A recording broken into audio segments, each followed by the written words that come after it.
Depuis 2017, elle est l'un des visages phares de la Macronie. Après plusieurs postes occupés durant le premier quinquennat d'Emmanuel Macron, Marlène Schiappa officie désormais en tant que secrétaire d'État chargée de l'économie sociale et solidaire et de la vie associative.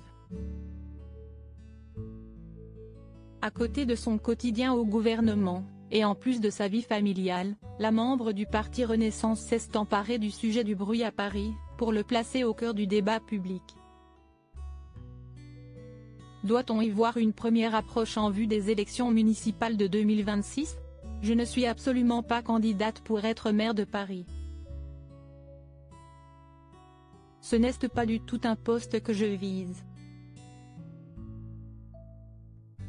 J'ai beaucoup d'ambition mais pas celle-là, a clarifié Marlène Schiappa, dans l'Opinion, ce vendredi 3 février. Si elle fait ses premières gammes politiques au Mans, Marlène Schiappa reste très attachée à la ville de Paris. Je suis née à Paris, je me suis mariée à Paris, j'y ai créé mon entreprise, rappelle-t-elle dans l'Opinion. Ces dernières années, elle a clairement montré une volonté de s'implanter politiquement sur les terres parisiennes. Mais, en 2020, elle avait alors échoué à obtenir un poste de conseillère municipale dans le 14e arrondissement de Paris. La membre du gouvernement se trouvait alors sur la liste LREM, menée par Benjamin Griveaux, puis par Agnès Buzyn. En revanche, Marlène Schiappa s'est fait élire conseillère régionale Île-de-France en 2021. Marlène Schiappa, Nicolas Sarkozy.